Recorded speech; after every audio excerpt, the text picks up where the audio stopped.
So, good afternoon and welcome, and thank you everybody for joining. Never great to start with an apology, but we are running a few minutes late. I've just had the thumbs up that we're good to go and the audio is now back on. So my name is Andy Urez. I'm the Regional Vice President for UK and Ireland for Celonis, and I'm delighted that we're joined today by AstraZeneca on the subject why process mining is the catalyst for their digital transformation. A little bit of housekeeping before we get started. We have muted the audio, so we would appreciate you submitting your questions in the chat function, and we will definitely look to cover as many of those questions later on in the webinar. But more importantly, allow me to introduce Bronwyn Morell, who is going to take you through her journey with process mining so far. Thanks, Andy, for the introduction. Yes, so I'm a process mining capability lead at AstraZeneca, and this is a newly created role because at AstraZeneca we're starting to see how important process mining is going to be to take us on that digital transformation journey. Great, so why don't we just start with a little bit of background on AstraZeneca, please, Bronwyn. So AstraZeneca is a global pharmaceutical company. We employ just over 64,000 employees, and we have 30 sites in just over 17 countries. After 6 years of falling revenue, 2018 was the year that we returned to product sales growth. We invested $5.9 billion in research and development, and we ended the year strong with 149 projects in clinical development and 23 major regional approvals. Our focus continues to be on the growth of product sales and the generation of cash so that we have a financially strong company to sustain further investment in research and development. And in order to do this, we need our processes to be fast, smart, and simple. We need to drive out inefficiencies from our processes, releasing cash and freeing up time for value-add activities. We need to start adopting new technologies to make us smarter in the way that we are interacting with our customers, our suppliers, and our employees. And we also need to start harmonizing our financial processes globally, making them simpler to operate and easier to scale. Thank you. Very interesting. So we recently commissioned a study and 45% of the executives fed back to us that they don't know where to start when developing their own transformation strategies. So could you please give us a bit of background on how did AstraZeneca as an organization approach the discovery and transformation of their processes? It's been very interesting to watch this journey unfold at AstraZeneca, and it's also been great to play such a pivotal role in shaping how AstraZeneca as an organization can more intelligently approach the discovery and transformation of their processes. The advanced analytics is a big agenda item at the moment, and it was clear that we could be smarter about the way in which we leverage our process data. What we were starting to do was think about how we could use machine learning to prescribe corrective action to prevent undesirable process outcomes. And actually, when I joined AstraZeneca as a data scientist in 2017, the first question I was asked was if I could build a model to predict the late payment of vendor invoices. We could then use this model to trigger appropriate action to prevent late payment. And when I plowed headfirst in trying to build this model, what I started to discover was that most of the information we had around what causes late payment of invoices was anecdotal, which is not great for building a predictive model. And even measuring late payments globally was a challenge because we have such a huge systems landscape supporting the payment process. We actually have 8 SAP systems, 8 Ariba instances, and 2 bespoke IT systems. And process analytics initiatives were never quite getting off the ground because they always required an IT project with a large budget to extract and transform the relevant data. And people were frustrated with this lack of data-led process transparency, whilst everyone was talking about big data, business intelligence and advanced analytics, here we were still stuck in the traditional approach of analyzing our processes, which is one-off reports, workshops, opinions, process maps, more workshops. And what I quickly realized was that a predictive model of late invoice payments was not the place to start. We needed to take a step back and create this process transparency first. Interesting. And looking at that traditional approach, what kind of things did that involve? So typically what you do with a traditional approach is you start off with your reports. And typically what you would do is you would define your scope up front, because extracting all that data to do a thorough analytical investigation, like I said, requires this formal IT project with budget. So what we'll do is we'll generate reports, and we'll start to look at maybe which vendors we're paying late. We'll start to look at how late we might be paying them, and this gives us a good idea of how big the problem is. And then the next thing we'll do is we'll step into workshops. Okay, and we'll start to discuss how the process works. We'll discuss scenarios that are causing all the pain points in our process, and we'll come up with some ideas of how to fix the project and fix the process. And we might even spin up some IT projects along the way to start measuring the impact of these changes that we're making. But typically what we find, and like that's what I'm trying to show on this slide, is that we don't expect the scale of improvement that we're after. Right. Thank you. So oftentimes business transformations are in fact derailed by a lack of direction we find in the market. And from our experience, this is usually due to not knowing what the state of the operations are actually in. Businesses tend to skip square one and plow ahead without actually knowing exactly what they're trying to fix. What's your experience in this? Yeah, so that's exactly what we're trying to address, because the problem with workshops is that you can't bring everyone into the room, and with this approach you never get all the information that you need about everything that's actually going on in your organization. But actually most of our business processes operate with the help of IT systems. You've got SAP, ServiceNow, Salesforce, Workday. There are hundreds of IT systems supporting hundreds of business processes that run across AstraZeneca. And actually most of these IT systems contain detailed log files, which are recording every single activity that occurs in every corner of our organization. So you start to ask yourself, well, what if I could bring all the information into the room? What if I can start to tap into these log files and create a digital representation of the end-to-end business process? What if we can display this digital representation of the business process in such a way that it's really easy to visualize and interpret? And what if I can make this digital representation of the process available to an analyst such that he has all this process data available at his fingertips, and he can pull together any numbers required during the workshop to start moving the discussions in the right direction? We start to replace these opinion-based discussions with data-led discussions, and we start to significantly reduce the time it takes to reach the correct conclusions.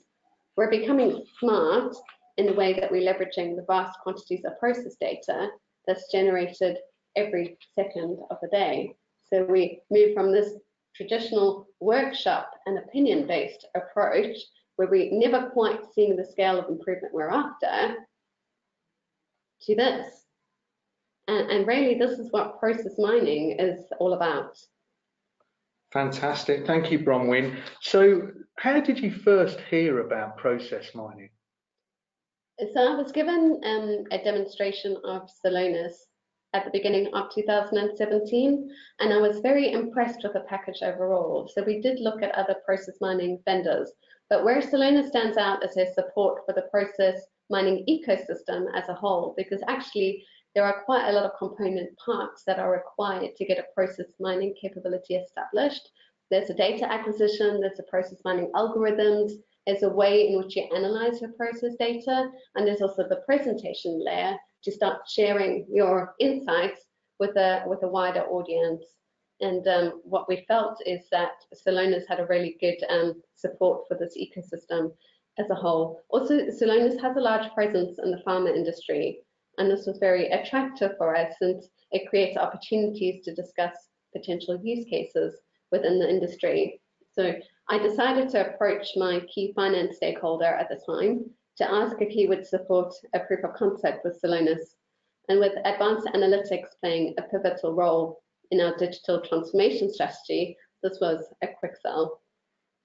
Perfect. Well, I guess as with most businesses, prior to any investment, you've had to go through a business/ROI kind of process. Was this the case with process mining, and how did you justify it to your finance stakeholders?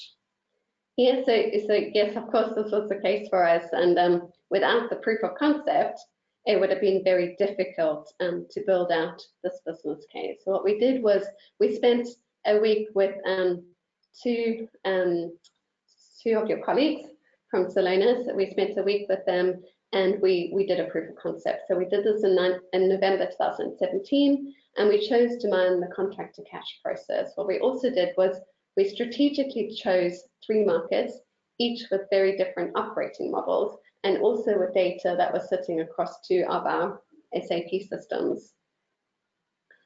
This proof of concept was essential for stakeholder buy-in because what it demonstrated was that we could connect to multiple IT systems. So we could create this end-to-end business view, moving us away from these isolated systems views, which most people would identify with.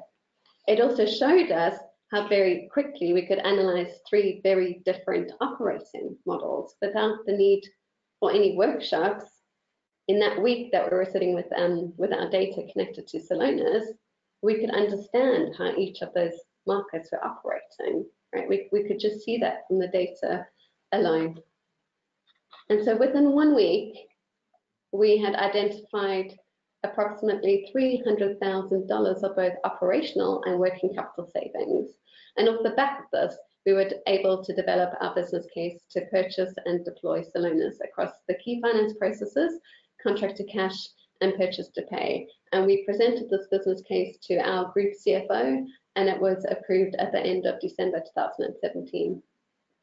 Perfect, thank you. So from your perspective, what were the key examples of business impact, So it is often at this point where people start to ask me, well, now that you've got Celonis deployed, what kind of benefits are you seeing? But what I'd like to do first, Andy, if it's okay, is just talk about our operating model, because actually once you've got Celonis deployed, all you've done at that point is deliver fast and smart access to process data in a way that's easy to interpret and analyze. You haven't actually delivered any process improvements, but you have delivered an improvement to the way in which you're analyzing your process data. Makes sense. And the savings to that shouldn't be underestimated. But when we look at our finance processes, whilst we as a process mining team can start churning out all these interesting insights, how do we prioritize the insights that we act on? And who's responsible for converting the insights into action? So at AstraZeneca, we have global process owners for both contract to cash and purchase to pay. And this immediately makes it much easier for us. Our team works very closely with the global process owners and their respective teams to produce analysis which will support initiatives on the roadmap. So our process owners are driving our priorities as a process mining center of excellence. But at the same time, our team is working with the process data daily, which means we often see some interesting process dynamics which are worth sharing with our process owners and might influence their priorities. We also have more technical competency within our team, so we can start exploring the art of the possible, because once you have Celonis deployed, it becomes feasible to augment your platform with other advanced analytics techniques to enable more automation, prescribe corrective action, or suggest strategies for decision makers. And so what we're trying to do is set up our team with both this reactive and proactive capacity. So cool. So how I guess questions 2-part here. How initially did IT fit in with this, and how does IT fit in with this now, Conway? So actually, I started in IT. Right, so I started as a data scientist in IT, and actually I was a very frustrated data scientist because I never had access to all the process data that I needed to solve the kinds of questions that I was being posed. And so, and also within IT, I was working in an analytics function within IT, and I was working very closely with the business, right? So last year, I still was in IT because the focus of process mining at that point was really on the IT deployment and getting this implemented. But now we're shifting into a different phase where our IT deployment is behind us, and now what we're doing is trying to support the business and improving their processes. So I'm actually now sitting in global business services, right? Working with finance, who's a key customer. I sit within an advanced analytics practice within global business services. So we still very much rely on the support of IT, because without IT, this whole platform couldn't work. But at least my focus now is much more business facing. How do we use the data to improve our business operations? Perfect, thank you. So I'm going to ask that dreaded question yet again. So value, could you give us some key examples of business impact from your perspective? Yeah, so working capital is a key priority for our global process owners this year and is driving most of our focus. And because of the technology stack behind Celonis and the process models we've developed, this is the first time we've had all 8 SAP instances connected to a single dashboard, which is making it incredibly easy for the business to adopt a standardized approach to analyzing the payment terms for our vendors. We have 81 global users accessing this analysis, and they're using this dashboard to drive discussions with vendors, which are going to have the most impact on our working capital. We've changed 1,400 vendors to standard terms, which means we're no longer paying these vendors early, and we're on track to realizing a rather significant working capital target for the year. Thank you. So, but what's really interesting about Celonis is that not only can we look at payment terms, we can also use Celonis to look at how our vendors are being created and how our purchase orders are being created, right? So within our dashboard, every time a vendor is created, if they're created on non-standard terms, we can immediately flag this as a non-compliance to our payment terms policy, and we've got key people in place to address this. We also noticed that for some vendors whose payment terms had already been changed, we were still seeing new purchase orders come through with the old payment terms. So what we did was we looked at the underlying behavior around creating purchase orders. And from the data, it was immediately obvious that people were going into the system, taking an old purchase order, they were copying it, and the new vendor terms weren't being reflected on that copied PO. Okay, understood. So what we're doing is a system review to either disable this functionality or make sure that the new vendor terms are reflected on the new purchase order. And for me, this is really where Celonis stands out, because you start with a dashboard of payment terms, which on the face of it does look like a lot of the dashboards that most people are familiar with in Tableau, Power BI, and ClickView. But the difference is that our dashboard is not connected to the data tables required to analyze payment terms. It's connected to a process model, which contains a data point for every single activity which has occurred on every single purchase order and every single vendor invoice that has been processed within AstraZeneca. And so within a single platform, what we can do is immediately drill down into the underlying behavior, which is influencing the metrics we see on that top level dashboard. And again, I think this is a great example of how Celonis, another great example of how Celonis differs from a traditional reporting platform, because at the beginning of the talk, you'll remember that we had a big focus on paying our vendors on time. So I talked about how when I joined AstraZeneca as a data scientist, I was asked to build a dashboard. I was asked to build a predictive model which would help us prevent late payment of our vendor invoices. And we were also creating a dashboard which would monitor our payment to terms rates globally. And now when you connect Celonis to your process, one of the first things that you can do is look at the manual intervention taking place across the process. And so what you typically do is you look at all those activities which were executed by a person, and you'll sort this list of activities in order of descending frequency. And one such activity that we noticed was the change to baseline dates. And we also noticed that this was concentrated in a region where historically payment to terms is pretty poor. Okay. And when we looked at how this manual intervention in the process had developed over time, well, surprise, surprise, with this change to the baseline date, which affects when you pay your invoice, had started to increase when we started to monitor our payment to terms rate globally, right? So actually on a high level view, the payment to terms rate in this region was improving, but actually all we've done was introduce some undesired behavior into the process.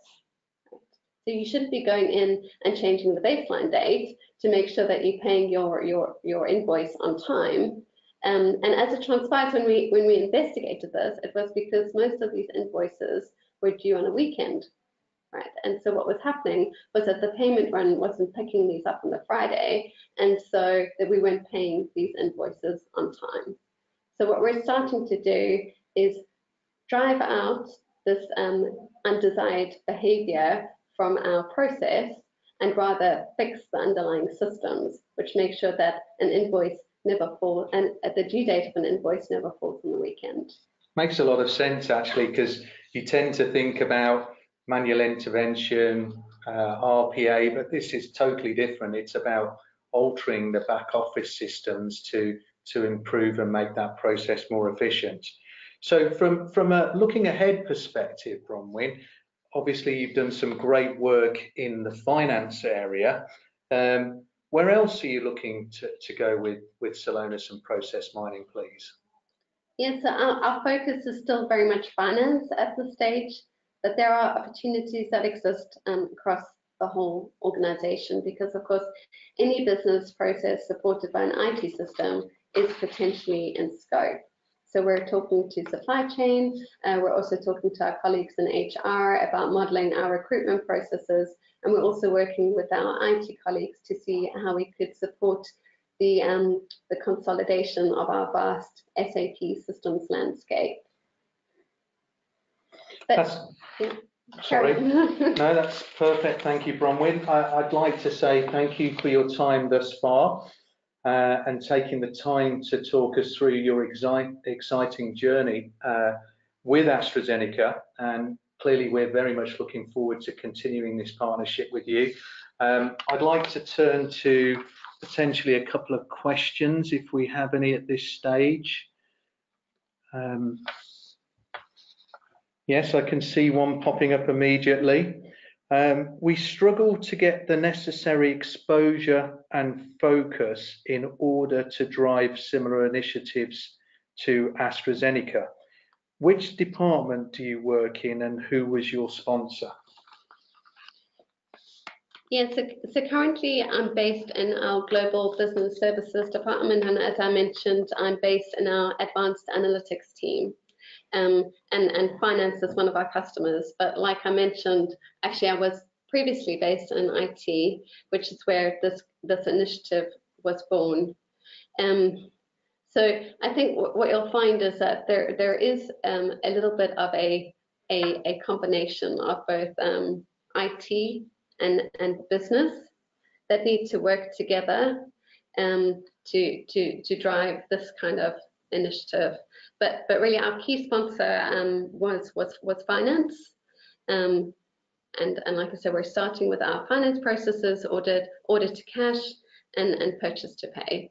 But we would very much like to start working with the broader business. Thank you. I'm just scanning through these. Very similar question there. So we have multiple bespoke systems across various geographies. Could process mining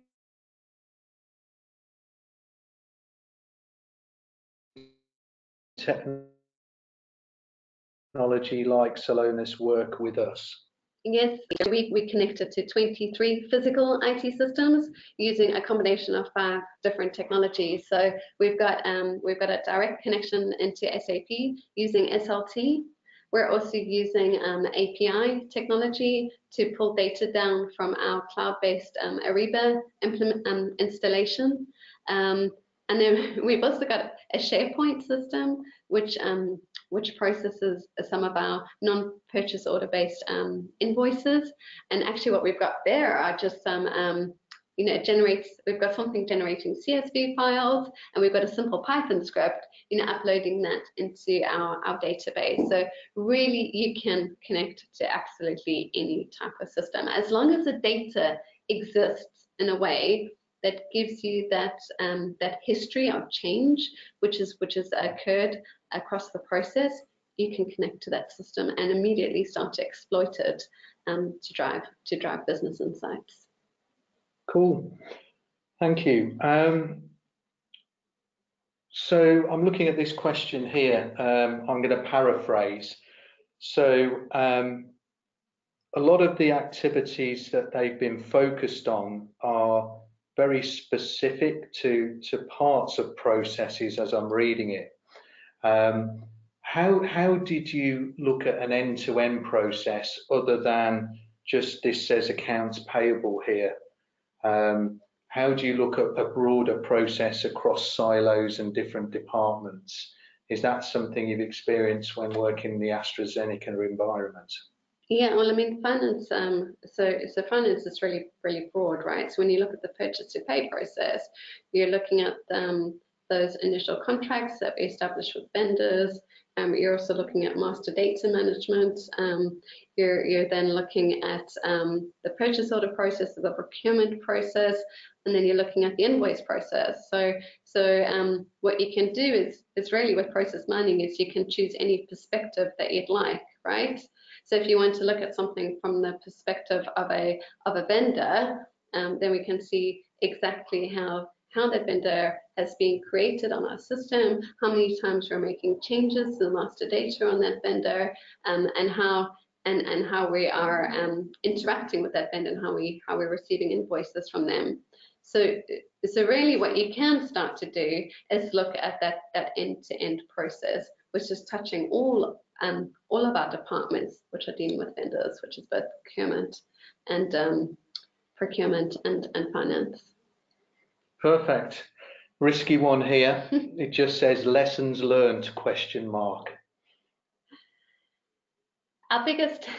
our biggest lesson learned was that we probably underestimated the IT effort to get Celonis deployed, right? So from the proof of concept to where we are today took much longer than we would have liked, right?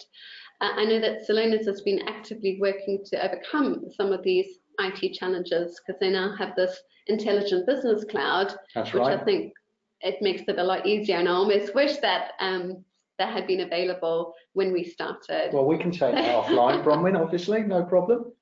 But I think the biggest lesson learned is don't lose heart, because there are going to be some challenges getting data into your platform. I think every organization will say that from getting access to your data is usually the biggest challenge. But once you can overcome that, it really, the benefits are just huge. And what we're really starting to see is now that the IT deployment project is behind us, we're starting to see this huge uptake on our platform. So from 3 months ago to now, we've gone from 20 users accessing our platform to 160 users accessing our platform. And so we're really starting to see almost this like exponential growth now that we've got this process data connected. just keep going. Get it? Thank you. So does it do more than discovery? Yeah, so I guess discovering is that first part, right? Once you connect Celonis into your data, you can see this this amazing process view, and you start to see things that you didn't really even know were happening in your organization. But not only can you start to discover, you can start to track and monitor, right? And then, like I said, what you can then start to do is augment even more advanced analytics techniques to your platform so that you can start building predictive models. It's almost like a data scientist playground, right?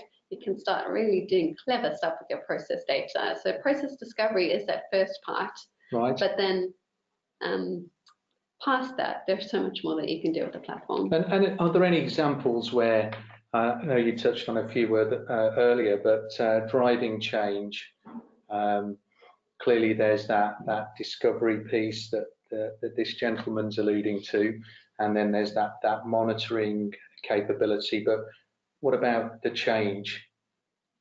Yeah, so what we're starting to see is a lot of uptake from our operations teams. So what they're starting to do with Celonis is use it as a digital huddle board. So on a daily basis, start to have a look at the problems which happened yesterday. How much manual intervention was in the process yesterday, and starting to really drive that change from the ground up. Great stuff. I think I'll call it a day. Thank you again, Bronwyn, on the questions. So finally, I'd like to thank you all for joining in the webinar, and also for those questions. Much appreciated. As a final call to action, if Celonis is of interest, clearly you can get in contact through our website. But more importantly, feel free to go and look at the Celonis Snap capability and get using Celonis right now. Thank you all for attending.